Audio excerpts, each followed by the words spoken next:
आप सभी को नमस्कार। कैसे हैं आप सभी लोग?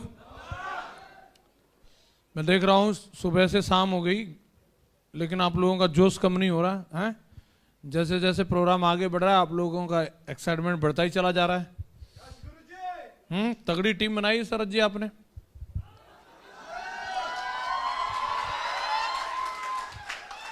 सबसे पहले तो मैं आप सभी लोगों का दिल की गहराइयों से धन्यवाद करता हूं, इतना गर्म जोशी के साथ में आप लोगों ने स्वागत किया।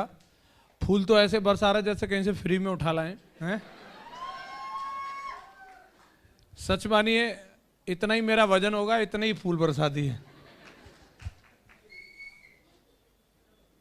क्या कहूं इसके लिए, कोई शब्द नहीं है, एक ही शब्द बोलता हूं, दिल से धन्यवाद। और ईश्वर इसके लाख गुना आपको दे आपके जीवन में।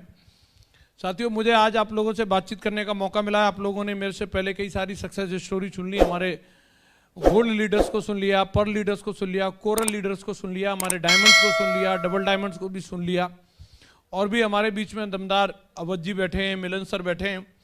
स्टोरी लगभग सबकी एक जैसी है, क्योंकि हम लोग एक ही रास्ते पर चल रहे हैं, तो सेम स्टेशन आते हैं।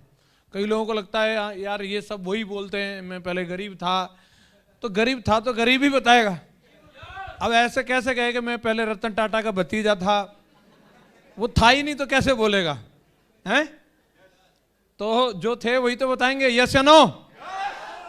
क्योंकि गलती से रतन टाटा के भतीजे होते न तो ये प्लान देखते, न किसी की हिम्मत थी जो हमें प्लान दिखाने आता। हाँ जी, तो सब नॉर्मली थे सारे जो यहाँ पे बैठे हैं, और जिंदगी में जो भूखा होता है उसी को खाने की तलाश होती है, यस या नो? तो दोस्तों सेम कहानी है। मैं उसमें ना जाकर के मैं आपको बताना चाहूंगा ये जो डायमंड बनने का जो सिलसिला है, आप में ऐसे कितने लोग हैं जो चाहते हैं वाकई में हमें भी डायमंड बनना है? पक्का सभी लोग चाहते हैं? तो मैं आपको एक चीज बताना चाहूंगा, ये बिजनेस जो है आज सिर्फ आप अपने लिए नहीं बल्कि आने वाली पीढ़ियों के लिए बिल्ड कर रहे हैं। और बोला जाता है छोटा मोटा मकान बनाने में कुछ समय लगता है, लेकिन जब आप महल बनाते हो तो उसमें कुछ ज्यादा समय लगता है, यस या नो? जब अपनी रोजी रोटी की बात आती है तो आप कोई भी नौकरी करते हैं, महीने के एंड में आपको तनख्वाह मिल जाएगी और जिंदगी चल सकती है। लेकिन जब आने वाली पीढ़ियों के लिए जब आप इंतजाम कर रहे हैं तो थोड़ा तो वक्त लगेगा, यस या नो? इस बिजनेस की क्या अहमियत है मैं आपको बताना चाहूंगा। मैंने एक चीज यहां पे सुनी थी, एक एक्टिव इनकम और एक पैसिव इनकम के बारे में सुना था। मैंने इससे पहले कभी जाना नहीं एक्टिव इनकम क्या होती है और पैसिव इनकम क्या होती है। इस सिस्टम में और इस कंपनी में आके ही मुझे पता चला एक्टिव इनकम वो होती है जब तक हम कर रहे हैं तब तक हमें मिल रहा है, जिस दिन करना बंद उस दिन मिलना बंद, वो होती है एक्टिव इनकम। जैसे एटीएम कार्ड होता है, डालेंगे तो पैसा निकलेगा, नहीं डालेंगे तो ऐसे जो भी काम कर रहे हैं, जैसे खेती है वो एक एक्टिव इनकम है, जब तक कर रहे हैं तब तक मिल रहा है, जिस दिन करना बंद उस दिन मिलना बंद। प्राइवेट नौकरी है, सरकारी नौकरी है, जब तक कर रहे हैं तब तक मिल रहा है, जिस दिन ड्यूटी पर जाना बंद उस दिन तनख्वाह मिलना बंद। बोलो यस या नो? पैसिव इनकम क्या होती है?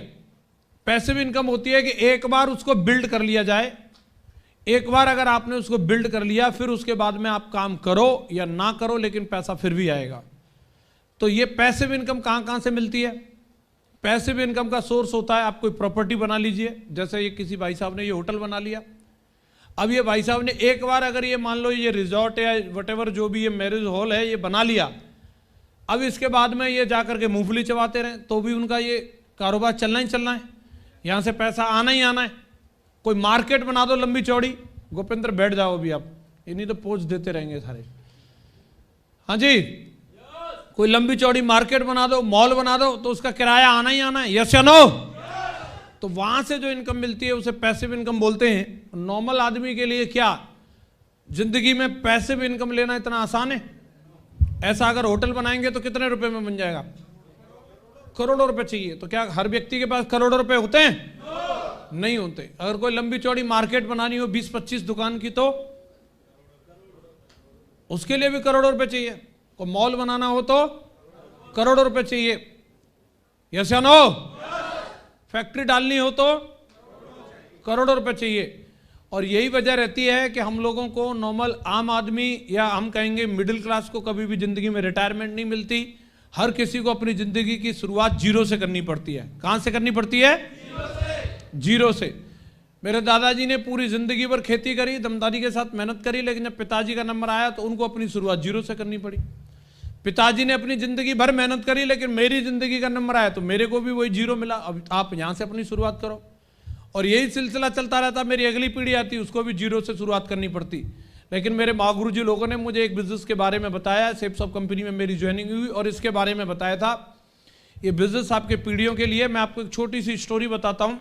कहानियों के माध्यम से हमें हर एक बात याद रहती है ना। तो मैं आपको एक कहानी बताता हूँ, ये बिजनेस जिंदगी भर आपको याद रहेगा। ये बिजनेस है क्या एग्जैक्टली। एक गांव में दो दोस्त रहते थे और वो दोनों ही बेरोजगार थे। उनको कोई नौकरी मिली नहीं, तो वो गांव के मुखिया जी के पास गए। तो मुखिया जी को उन्होंने बोला कि साहब हम दोनों बेरोजगार हैं, हमें कोई काम मिल जाए तो अच्छा रहेगा। तो मुखिया जी ने बताया कि गांव से दूर एक झरना है, तुम लोग अगर वहां से झरना से गांव में अगर पानी लेकर के आओगे तो तुम्हें एक बाल्टी लाने का 1 रुपया मिलेगा। समझ में आ रहा है? और तुम दोनों की ड्यूटी है, तुम जितनी बाल्टी ले आओगे उतने रुपए तुम लेते रहना। दोनों को बढ़िया रोजगार मिल गया। तो एक का नाम रामू था, एक का नाम श्यामू था। वैसे ये अंग्रेजों की कहानी है, उनका नाम ब्रूनो पैवलो था, पर लेकिन आपको ब्रूनो पैवलो याद नहीं रहेंगे, ठीक है। अपने देसी में समझ लेते हैं, राम समझ लो, घनश्याम समझ लो, वटेवर जो भी समझ रहा है, जिससे आपको याद रहे। हाँ जी। तो दोनों ने वो शुरू कर दिया कार्यक्रम। दोनों सवेरे जाते अपनी बाल्टी लेकर के और झरने से पानी भर के लाते और गांव में पहुंचाते। 10 बाल्टी ले आए तो 10 रुपए मिल गए, 20 बाल्टी ले आए तो 20 रुपए मिल गए। उन्होंने सोचा आप 2-2 बाल्टी लाया करेंगे एक साथ, थोड़ा मसल्स बना लिए। एक साथ 2 बाल्टी लाते थे तो इनकम डबल हो गई। फिर उन्होंने सोचा यार ऐसे काम नहीं चलेगा, और ज्यादा बाल्टी लाते। फिर रात भर भी ढोते रहते थे, दिन भर भी ढोते रहते थे, ज्यादा पैसा आ जाए। उनमें से एक जो था बड़ा वाला रामू जो था, उसको लगा यार ऐसे तो जिंदगी कैसे चलेगी, जब तक ढो रहे हैं पानी तब तक तो पैसा मिल रहे हैं। भविष्य में आने वाले समय में अगर मेरी तबीयत के चलते या मेरी टांग टूट गई या कुछ हो गया, मेरा हाथ टूट गया और मैं पानी लाने लायक नहीं रहूंगा तो फिर मैं बेरोजगार हो जाऊंगा। उस समय क्या होगा? आज तो मेरी बाजुओं में दम है, आज मैं पानी ला रहा हूं, और कल अगर मैं पानी लाने लायक नहीं रहा तब क्या होगा? और उसने इस विचार को लेकर के कुछ प्लानिंग करी और उसके दिमाग में एक आइडिया आया, क्यों ना मैं उस झरने से लेकर के इस गांव तक एक पाइपलाइन बिछा दूं। और पाइपलाइन अगर मैंने डाल दी तो पाइपलाइन में पानी आता रहेगा, मैं आराम से बैठा रहूंगा, पानी आएगा, लोग पानी लेंगे बाल्टी के हिसाब से और रुपए के हिसाब से बाल्टी बिकती रहेगी। अब उसको आइडिया बड़ा धमाकेदार लगा और अपने दोस्त घनश्याम के पास गया। दोस्त मेरे को एक बहुत जबरदस्त आइडिया आया, तो तू सुनेगा ना तो एकदम उछल जाएगा। अभी हम बहुत जल्दी लखपति बनने वाले हैं और देखना अभी हमारे पास गाड़ी होगी, घर होगा, भैंस भी होगी, गाय भी होगी, सब होगा। बोला क्या पगला गया है? बोला नहीं पगलाया नहीं, तू सुनेगा तो तू भी उछल जाएगा। बोला बता क्या है? बोले यार ये कब तक बाल्टी ढोते रहेंगे, अपन जाते हैं राउंड लगाते हैं, जितने राउंड उतनी बाल्टी ढोते हैं उतने पैसा मिलते हैं। मैंने आइडिया दिमाग में लिया, उस झरने से लेकर के गांव तक अपन पाइपलाइन डाल देते हैं और पाइपलाइन डाल देंगे, पाइपलाइन में होकर के पानी आएगा, अपन दोनों बैठ करके आराम से पानी बेचा करेंगे और धुआंधार पैसे मिला करेंगे। घनश्याम बोला बेवकूफ आदमी, पूरी जिंदगी निकल जाएगी पाइपलाइन डालने में, मालूम है वहां से यहां तक कितनी मेहनत करनी पड़ेगी, पत्थरों को तोड़ना पड़ेगा। ये मूर्ख वाला आइडिया तू ही कर ले, ये मेरा ये सही कार्यक्रम चल रहा है, मैं तो बाल्टी से ढोऊंगा। अब वो अकेला रह गया रामू। बोले यार दोस्त ने तो आइडिया रिजेक्ट कर दिया, लेकिन वो माना नहीं। बोले आइडिया आया है तो मैं इस पर अकेले ही काम करूंगा। अब उसने क्या शुरू किया कि नॉर्मली वो 10 बाल्टी लाता था तो उसने 2 बाल्टी लाना कम कर दिया, 8 बाल्टी लाने लगा। और 2 बाल्टी लाने का जो समय बचता था पानी लाने का, उस समय को पाइपलाइन खोदने के लिए, गड्ढा खोदने के लिए और पाइपलाइन बनाने के लिए समय देने लगा।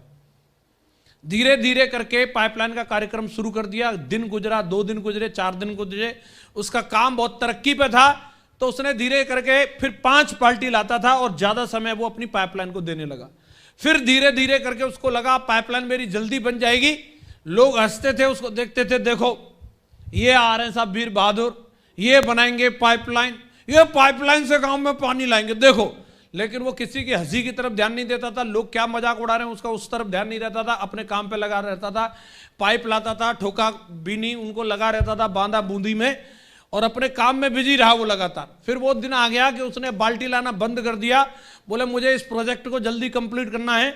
दिन रात मेहनत करके उसने फटाफट से बढ़िया 2-3-4 महीने 6 महीने के अंदर अंदर और एक दमदार सी पाइपलाइन बना करके तैयार कर दी और वहां पे मीटर लगा दिया और बैठ गया दमदारी के साथ में। अब आ जाओ 1 रुपए बाल्टी के हिसाब से पानी मिलेगा।